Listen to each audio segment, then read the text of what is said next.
He is the head of the Foundation for Pennsylvania Watersheds. He has the heart of a lion and the spirit of a true environmental steward. While so many in the environmental field today are wringing their hands and protesting and writing letters about what's happening in Washington, and to some extent Harrisburg, John Dawes is out in the field doing conservation work. Along with his lengthy resume, John's a farmer. He owns and he manages purebred Angus farm in Huntington County since the 70s. And I was immediately impressed with his work in the community, both on and off the farm. He breeds prize cattle. He's the author of a book on breeds that he bestowed on me the last time we visited his beautiful farm. It's like Courier and Ives on steroids. It's so pretty. And you know, when you're a farmer and you're sensitive to the needs of the land that you're working and the animals that you're taking care of, you really are aware of all of the aspects of the environment that influence that. So, you know, you care about the soil staying on your land. You care about the water and how it flows so that it's not creating a mess in your pastures and it's not degrading the stream that your cattle might drink out of, or that, you know, you might take, you know, you might fish in that stream. So I think it started there with John. When he was 18, he went to my family's place in Bedford, New York, where my stepfather was starting a herd of polled Herefords.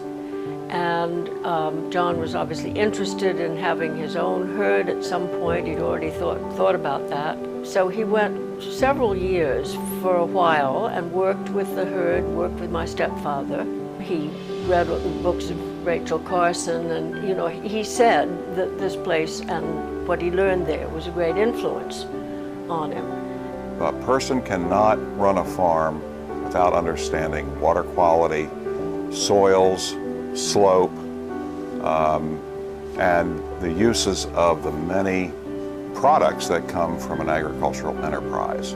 And that is my main credential for this work. Well, I have to say, first impressions, you think, oh my gosh, this guy is a model out of Gentleman's Quarterly magazine. Tall, good-looking, blonde hair, blue eyes. You know, he's not your poster boy for environmentalists. John would be my candidate for Senate. If you were filming and you needed a senator, and I mean a good senator, not like some of the ones we had today, but a sort of classic senator, he would be perfect. John is the kind of guy who loves people, loves all kinds of people. A lot of what John contributes is through force of personality. He knows the issues well, but he can talk to anybody. He's got that kind of social grace, and frankly, a lot of advocates, public interest advocates, don't. The biggest issue, the number one quality of life issue in Pennsylvania is scarred abandoned mine lands and acid mine drainage for water quality. If you're in agriculture, it's a total offense to think about 200,000 acres of dead, toxic land that's producing acid mine drainage every time it rains, loading heavy metals, cadmium, manganese, iron oxide, alumina, you know, all these potentially toxic chemicals into waterways. I mean, you cannot be involved in agriculture and not see that as an offense. It's not sexy stuff.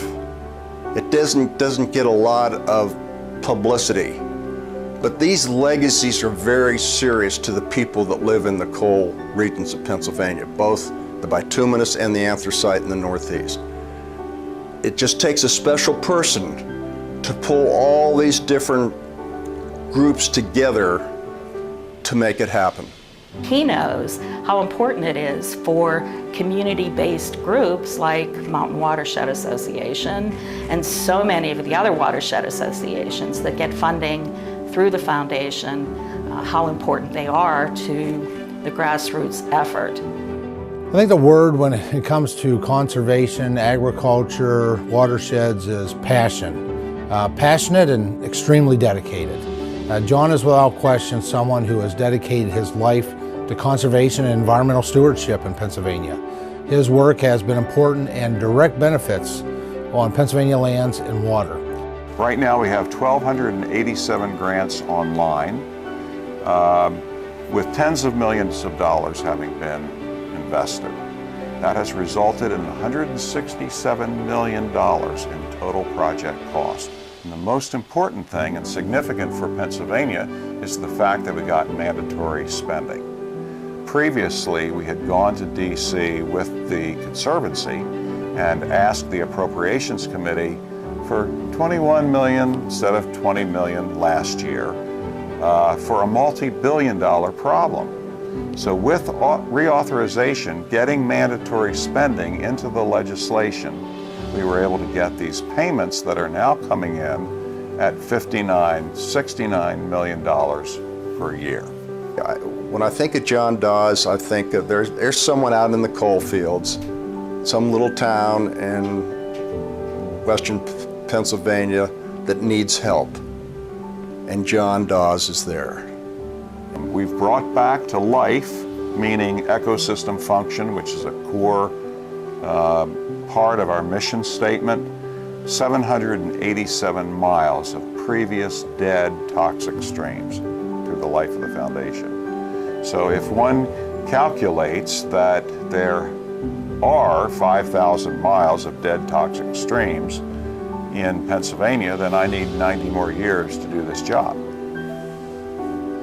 And once we address 7 horrible discharges in that short stretch of the Little Conemaugh, there's an opportunity for the Conemaugh to come back to life, providing 30 miles more of restored streams. He's the kind of guy who sort of looks over the hill and says, what are the issues, the big picture issues that are affecting all of these groups, and how can I help? When I think of John, I think of integrity and credibility and kindness.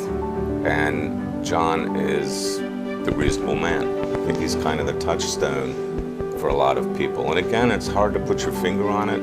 It doesn't come, you can spend your life studying an issue and becoming very, very expert and never get to that reasonable man standard. And I don't know if John was born to it or if it just comes out of a life well lived, but he is that reasonable man.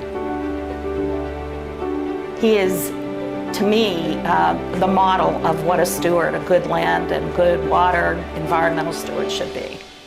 What a legacy he has established and continues to fulfill in serving conservation, stewardship, and just my appreciation to have this opportunity to congratulate him on this momentous lifetime achievement. There are many, positive outcomes to this work, and I would refer to it the way Thomas Berry, the writer, does as the great work.